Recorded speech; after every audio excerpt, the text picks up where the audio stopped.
This video is presented by Javitri Test Tube Baby Center.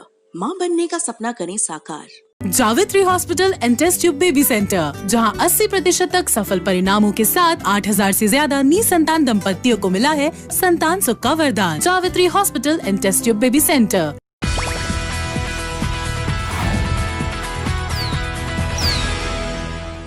Police भर्ती, शिक्षक भर्ती, लेखपाल, पटवारी भर्ती, सरकारी नौकरी की तैयारी करने वाले लाखों लोग इन भर्तियों का इंतजार करते हैं, तैयारी करते हैं, एग्जाम देते हैं, फिर कभी रिजल्ट के लिए आंदोलन तो करते हैं, तो कभी भर्ती में धांधली के खिलाफ सरकार की नाक में दम करते हैं। कोर्ट कचहरी, धरना प्रदर्शन सब होता है और फिर नौकरी लेते हैं, और इन सब के बीच जिसकी फजीहत होती है वो सरकार है। भर्ती नहीं हो रही है तो सरकार जिम्मेदार, भर्ती में धांधली हुई तो सरकार जिम्मेदार। भर्ती आयोग से सुप्रीम कोर्ट तक के बीच का जो पूरा झमेला है उसमें सरकार को दौग भाग करना पड़ता है। यूपी की योगी सरकार अपना झंझट कम करने वाला ऐसा प्रस्ताव लेकर आ गई है। क्या प्रस्ताव है? नए प्रस्ताव के मुताबिक यूपी में ग्रुप बी और सी की नौकरियों के लिए अब कॉन्ट्रैक्ट पर भर्ती की जाएगी, संविदा पर। यानी कि पहले भर्ती निकाली जाएगी, सिलेक्शन होगा, फिर 5 साल के कॉन्ट्रैक्ट पर काम कराया जाएगा। इन 5 सालों में हर 6 महीने पर एक टेस्ट लिया जाएगा जिसमें कम से कम 60% अंक पाना अनिवार्य होगा। 2 छमाही में इससे कम अंक लाने वालों को सेवा से बाहर कर दिया जाएगा।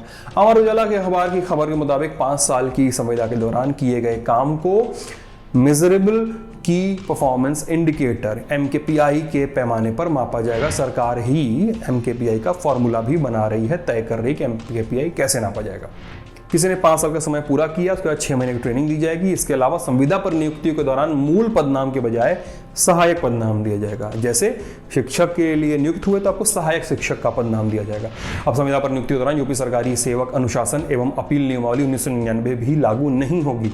इस दौरान किसी भी तरह का सर्विस बेनिफिट नहीं दिया जाएगा। जो लोग 5 साल की संविदा नियुक्ति पूरी कर लेंगे फिर उन्हें परमानेंट कर दिया जाएगा। नई व्यवस्था को लागू करने के पीछे सरकार का तर्क यह है कि इससे कर्मचारियों की कार्य क्षमता बढ़ेगी और सरकार पर आर्थिक बोझ भी कम होगा। ये सरकार का तर्क है। अभी क्या व्यवस्था है? अभी अलग अलग संवर्ग की सेवा नियमावली के अनुसार सिलेक्ट हुए लोग 1 से 2 साल के प्रोबेशन पर सीनियर अधिकारियों की निगरानी में काम करते हैं। फिर इस दौरान उन्हें वेतन और तमाम सर्विस बेनिफिट भी मिलते हैं। प्रोबेशन पूरा होने के बाद कर्मचारियों को नियमित कर दिया जाता है। 1 अप्रैल 2019 को यूपी में ग्रुप बी के अंतर्गत आने वाले कर्मचारियों की संख्या 58,859, जबकि ग्रुप सी के अंतर्गत आने वाले कर्मचारियों की संख्या 8,17,613 बताई गई थी। विपक्ष ने अब सरकार पर हमला कर दिया है। हमलावर होने लगे हैं यूपी के पूर्व मुख्यमंत्री और समाजवादी पार्टी के नेता अखिलेश यादव। ट्वीट किया, ट्वीट में कुछ कहा है। उन्होंने कहा कि युवाओं के प्रति तो भाजपा का रवैया शुरू से ही संवेदना शून्य रहा है। भाजपा की गलत नीतियों के चलते प्रदेश पिछड़ता ही जा रहा है। परेशान हाल नौजवान आत्महत्या कर रहे हैं। समूह ख व ग की भर्ती प्रक्रिया में बदलाव किया जा रहा है जिससे सरकारी नौकरियों में भी ठेका प्रथा लागू हो जाएगी। कांग्रेस महासचिव प्रियंका गांधी काफ़ी एक्टिव हैं यूपी के जोन में। उन्होंने सरकार के इस प्रस्ताव की मुखालफत की है। ट्वीट करके भी उन्होंने बातचीत कही अपनी। कहा कि युवा नौकरी की मांग करते हैं और सरकार भर्तियों को 5 साल के लिए संविदा पर रखने का प्रस्ताव ला देती है। ये जले पर नमक छिड़ककर युवाओं को चुनौती दी जा रही है। गुजरात में यही फिक्स पे सिस्टम है। वर्षों सैलरी नहीं बढ़ती, परमानेंट नहीं करते, युवाओं का आत्मसम्मान नहीं छीनने देंगे, ऐसा प्रियंका गांधी ने कहा।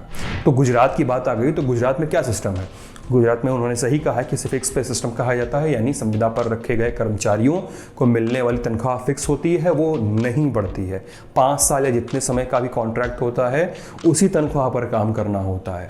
इसकी शुरुआत हुई थी 1996 में। तब बाल गुरु योजना के अंतर्गत प्राथमिक शिक्षकों को मिलने वाला वेतन फिक्स कर दिया गया था। 2006 में गुजरात के तत्कालीन मुख्यमंत्री नरेंद्र मोदी फिक्स पे सिस्टम लेकर आए थे, फिक्स पे नीति लेकर आए थे। इसके अंतर्गत सिपाही, सब इंस्पेक्टर, पटवारी और शिक्षक जैसे पदों के लिए फिक्स पे व्यवस्था कर दी गई। ज़्यादातर पदों के लिए 2500 रुपये हर महीने और बाकी के लिए 4500 रुपये हर महीने फिक्स किया गया। 5 साल तक इसी तनख्वाह पर लोग काम करते रहे।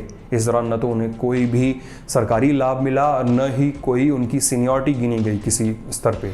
2011 में गुजरात हाईकोर्ट ने फिक्स पे सिस्टम को रद्द कर दिया। हाईकोर्ट ने अपने आदेश में साफ कहा कि ये सिस्टम न्यूनतम तनख्वाह के नियम का उल्लंघन करती है। हाईकोर्ट ने कर्मचारियों को समान वेतन देने के आदेश दिए थे। यूपी की बात करें तो 2016 की 12,000 शिक्षक भर्ती, 2016 की ही 32,000 बीपीएड शिक्षक भर्ती, 2018 की 69,000 शिक्षक भर्ती, 2018 की 41,000 सिपाही भर्ती जैसी तमाम भर्तियां हैं जो कोर्ट में अटकी हुई हैं अभी। कोरोना काल में इन भर्तियों में फंसे अभ्यर्थियों का गुस्सा सोशल मीडिया पर हैशटैग से मीडिया में हर जगह देखने को मिला। और इसी बीच में यूपी की सरकार ये नया प्रस्ताव लेकर आ गई है जिसमें सरकारी नौकरी की उम्मीद लगभग खत्म होती दिखाई दे रही है। सरकार के इस फैसले के खिलाफ यूपी के अलग अलग जिलों में, अलग अलग शहरों में विरोध प्रदर्शन हो रहे हैं। संभवतः विरोध और आगे बढ़ेगा क्योंकि ये प्रस्ताव ऐसा है जिससे मिलते जुलते प्रस्ताव पर कोर्ट ने कहा है कि ये न्यूनतम वेतन के नियम का उल्लंघन है। गौरव इस खबर को लेकर आए थे। मैं सिद्धांत हूँ और आप लल्लन टॉप पर अपडेट्स के लिए बने रहिएगा। बहुत बहुत शुक्रिया।